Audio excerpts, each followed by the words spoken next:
A'udzu billahi minasyaitonir rajim. Bismillahirrahmanirrahim.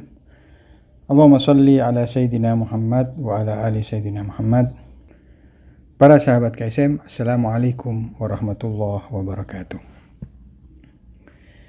Alhamdulillah, kita masih diberi kesempatan untuk bertemu kembali walaupun hanya melewati udara.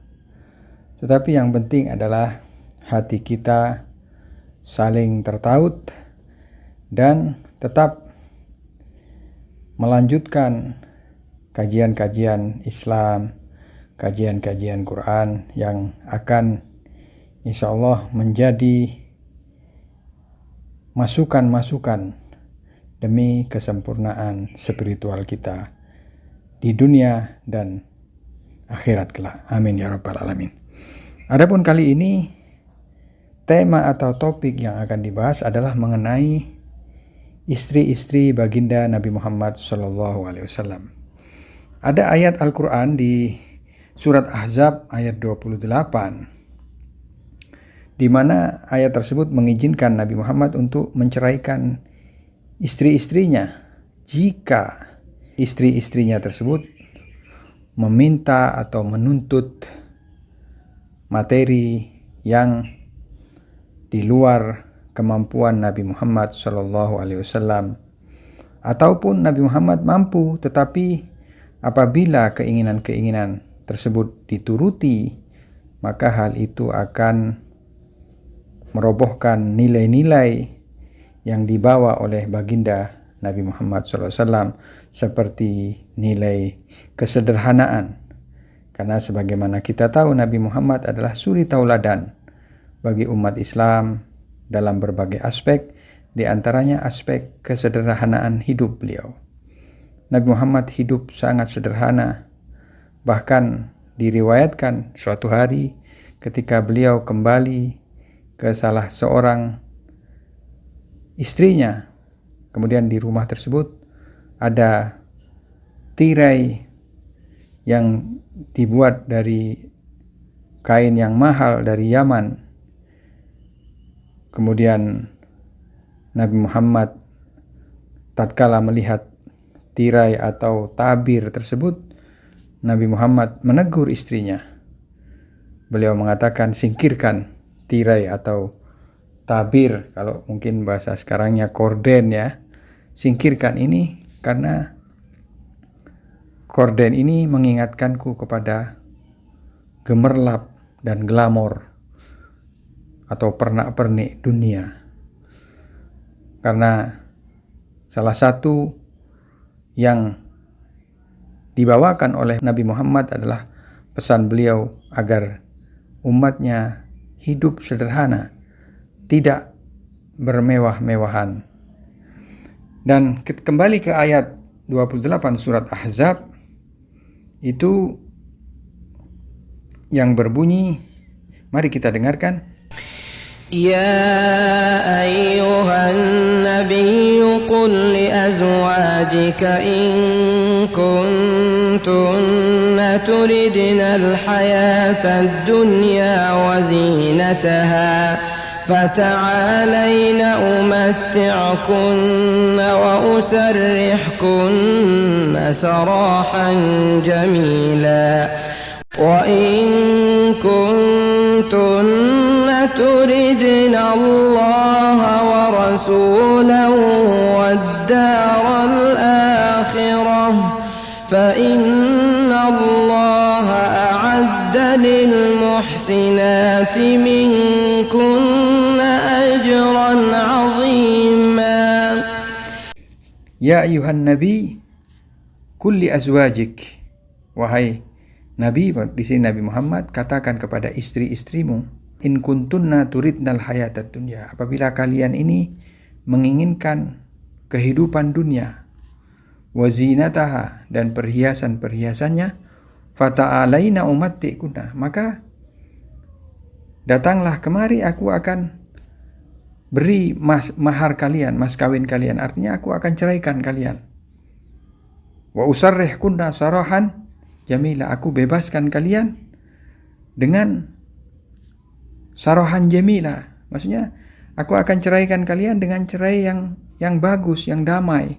Wa in kuntunna turidna Allah wa rasulah. Tapi kalau kalian ingin mendapat keridhaan Allah dan Rasulnya, wa darul akhirah, dan rumah akhirat kelak, fa innallaha a'adda lil muhsinati minkunna ajran atima. Maka sesungguhnya Allah telah menyiapkan lil muhsinat, untuk wanita-wanita yang muhsinat, yang berbuat kebajikan, muhsinat, minkunna, daripada kalian ini, ajran atima, upah atau reward, pahala yang sangat besar, yang sangat luar biasa.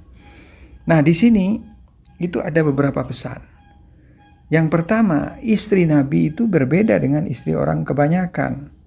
Karena istri Nabi adalah ummul mukminin, ibunya orang-orang beriman, menjadi tauladan.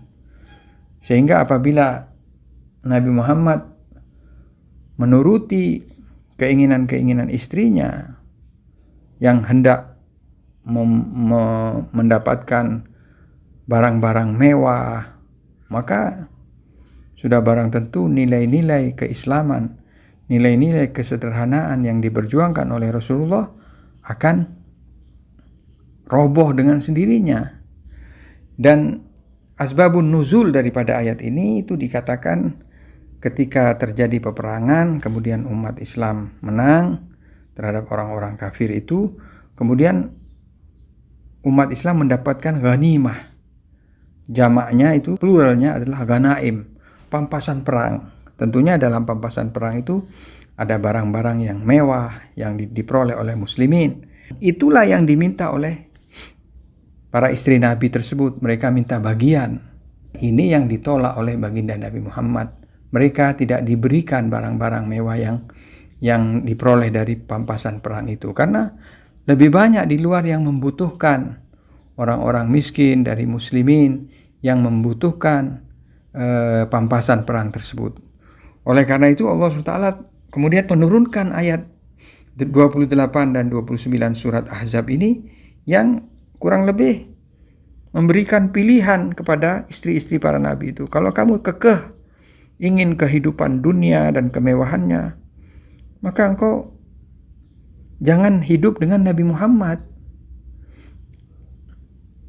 Maka Nabi Muhammad diperintah untuk menceraikan mereka tentunya dengan perpisahan yang baik. Diberikan hadiah, diberikan mas kawin mereka. Kemudian mereka disuruh menyingkir daripada kehidupan Nabi Muhammad. Karena Nabi Muhammad adalah khairul wara, sebaik-baiknya makhluk di muka bumi, sebaik-baiknya makhluk di alam semesta ini. Beliau adalah kekasih daripada Allah Subhanahu wa taala dan diberikan pilihan apakah menginginkan pernak-pernik dunia atau akhirat, dan Rasulullah memilih akhirat, kebahagiaan di akhirat bukan dunia. Oleh karena itu Nabi Muhammad diperintahkan untuk hidup sederhana sehingga menjadi contoh bagi umatnya. Sebetulnya pesan ini adalah pesan yang sangat aktual untuk zaman sekarang, terutama untuk para pimpinan negara yang sedang mendapatkan kekuasaan, mendapatkan amanah kekuasaan, di mana kebanyakan istri-istri para pejabat tinggi ini menginginkan benda-benda mewah, barang-barang mewah, sehingga terpaksa suaminya melakukan korupsi umpamanya. Jadi peran wanita dalam menjerumuskan suami-suami mereka itu dalam kasus-kasus korupsi itu tidak kecil. Apabila istri-istri para pejabat tinggi itu bisa hidup dengan sederhana sehingga tidak membuat suaminya pusing dan terpaksa melakukan hal-hal yang koruptif, maka niscaya negara akan lebih aman. Sehingga kaum wanita memiliki peran yang besar dalam membentuk suami-suami yang soleh, suami-suami yang tahu halal dan haram. Oleh karena itu ayat ini memberikan pesan yang sangat besar terhadap para pejabat tinggi terutama di kalangan muslimin agar mensuri tauladani kehidupan Nabi Muhammad. Para istri-istri pejabat ini setidaknya tidak menuntut suami mereka untuk berbelanja hal-hal yang bersifat sangat mewah, sehingga suami mereka nanti akan melakukan hal-hal yang koruptif dan merugikan kepentingan publik. Ma'asyiral muslimin, saya kira cukup dahulu pertemuan kali ini. Insya Allah ayat ini akan mendatangkan pencerahan kepada orang-orang yang sedang diberi amanah untuk memimpin negeri ini. Wabillahi taufiq wal hidayah. Wassalamualaikum warahmatullahi wabarakatuh.